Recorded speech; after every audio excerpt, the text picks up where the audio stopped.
Here's something wild. There's an entire invisible tax system in America that only targets one group of people, those who can't afford to pay it. It charges you extra for being poor. It fines you for not having enough money. And the less money you have, the more expensive everything becomes. I'm talking about the brutal mathematical reality of being broke. And once you see how it works, you can't unsee it. There's a specific dollar amount where this invisible tax system stops applying to you, and we're going to figure out exactly what that number is and why it matters more than you think. My name is Megan. I'm an accountant, and here I share smart financial tips that anyone can implement today. If you've ever felt like you're paying more than everyone else for the exact same things, and you want to understand why your money never seems to stretch as far as it should, make sure to subscribe and hit that like button if this helps you out. Now, before we dive into the numbers, let me paint you a picture of what we're actually dealing with. You're at the grocery store doing that mental math. You know the one. You're standing there with the big bottle of laundry detergent in your hand, the one that's $12.99 for 64 loads. But you put it back and grab the small one, the $4.99 bottle that does 16 loads. Because even though your brain knows you're paying almost double per load, you literally cannot afford to save money right now. Your checking account has $43 in it, and payday isn't until Friday. Or you're at the gas station, and instead of filling up your tank for $55, you put in exactly $20 because that's what you can spare. Which means you'll be back here in 3 days doing the same thing, wasting time and gas driving back and forth. You're paying the convenience fee for being broke, in time, in fuel, in stress. Your phone bill is due, but you're $12 short. So you get hit with a $35 late fee. Your bank account dips below zero for 6 hours before your paycheck hits, and boom, $35 overdraft fee. You need new work shoes, but you can't afford the $80 pair that'll last 2 years. So you buy the $35 pair from Walmart that'll fall apart in 4 months, and you'll buy them again and again. This is the poverty premium, and according to research from the Urban Institute, low-income families pay roughly $3,000 more per year for the same basic goods and services that middle-class families get. Not because they're bad with money, because the system literally charges them more. Here's what actually happens when you don't have money. Every single transaction becomes a high-stakes negotiation with your own financial survival. You can't think about next year. Hell, you can't think about next month. You're in pure survival mode, which means every decision you make is optimized for right now, even when you know it's going to cost you more later. The broke tax shows up everywhere once you start looking for it. Let's start with banking fees. The average overdraft fee is $35. If you overdraft just once a month, which, let me tell you, is incredibly common when you're living paycheck to paycheck, that's $420 a year. But here's where it gets really interesting. According to the Consumer Financial Protection Bureau, the median person who overdrafts does it about 10 times per year.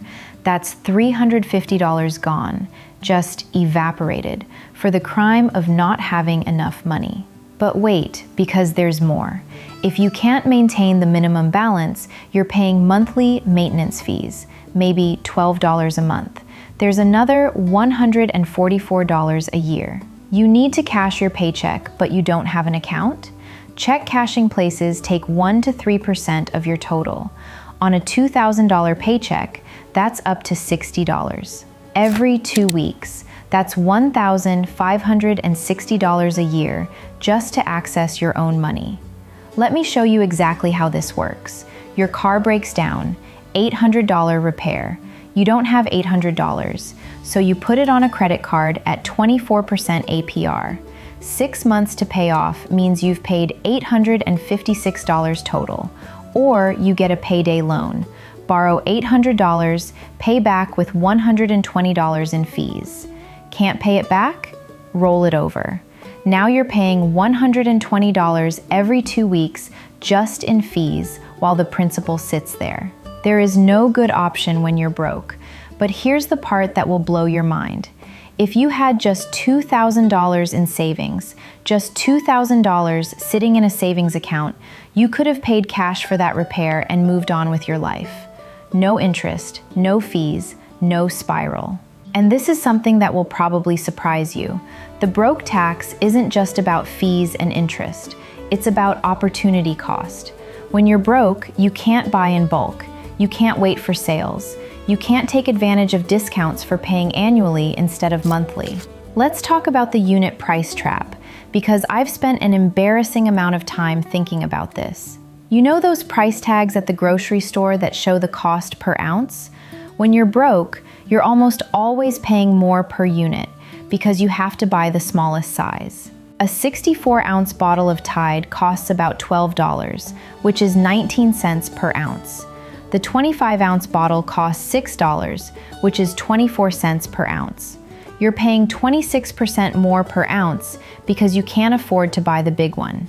This applies to everything: toilet paper, rice, chicken, diapers, everything. The National Bureau of Economic Research found that low-income shoppers pay about 4 to 5% more for groceries overall, purely because of package size. Here's where it gets really dark: transportation costs. If you're broke, you probably can't afford a reliable car, so you buy a $4,000 beater that needs $2,000 in repairs within the first year. Or you're taking Uber to work because the bus takes too long. $15 each way, 5 days a week?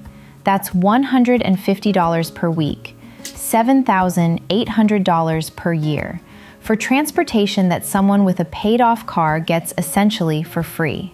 Now, you might be thinking this sounds hopeless, like the game is rigged and there's no way out. But here's the thing. There's a specific threshold where all of this changes, and it's not as high as you think. The magic number isn't $1 million. It's not even 6 figures. Research from the Federal Reserve shows that having just $2,500 in liquid savings eliminates about 60% of these broke tax penalties. With $2,500, you can absorb most emergencies without going into debt. You can buy the bulk items. You can fix your car without a payday loan. You can avoid overdraft fees because you've got a buffer. But here's where most people mess this up, and I see it constantly. They hit that first $1,000 or $2,000 saved and immediately treat themselves. They buy the thing they've been denying themselves: new phone, weekend trip, nice dinner. And I get it. You've been in survival mode for so long that having money feels like it's supposed to be spent. But that $2,000 isn't spending money. It's armor. It's the shield that protects you from the broke tax. Every dollar in that emergency fund is working for you by preventing you from paying fees, interest, and premiums. Let me show you what I mean. Imagine 2 people, both making $40,000 a year. Person A has 0 savings. Person B has $3,000 in savings. They both have the same car emergency, $600 repair. Person A puts it on a credit card at 22% interest. Takes them 4 months to pay off. They pay $644 total. Person B pays cash, $600 total. Person A just paid $44 more for the exact same repair.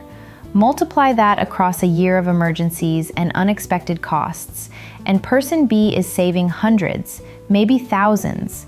But it's not just the money. Here's what most people completely miss.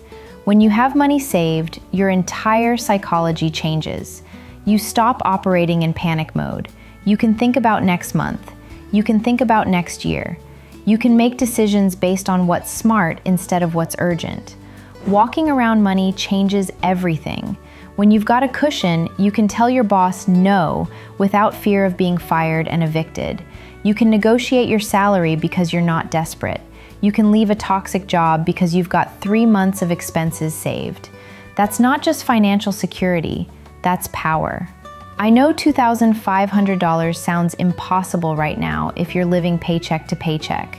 I struggled with that too, until I discovered this ridiculously simple method: treating your first $2,000 like it's a bill you owe yourself. Not fun money, not investment money, a bill. $50 per paycheck if that's all you can do. It takes 40 paychecks, which is basically a year if you're paid bi-weekly. 1 year to escape the broke tax. And here's the kicker.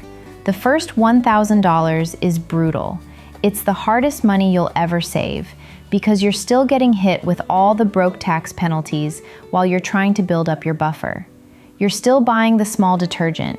You're still paying overdraft fees occasionally. You're still in the system. But something remarkable happens around $1,500 to $2,000. The penalties start to fall away, you stop overdrafting, you start buying the bulk items because you can afford the upfront cost, you fix problems before they become emergencies, and suddenly saving money becomes easier because you're not constantly paying the broke tax. The math literally shifts in your favor. A Brookings Institution study found that families with at least $2,000 in savings are 3 times less likely to experience financial hardship during an unexpected event.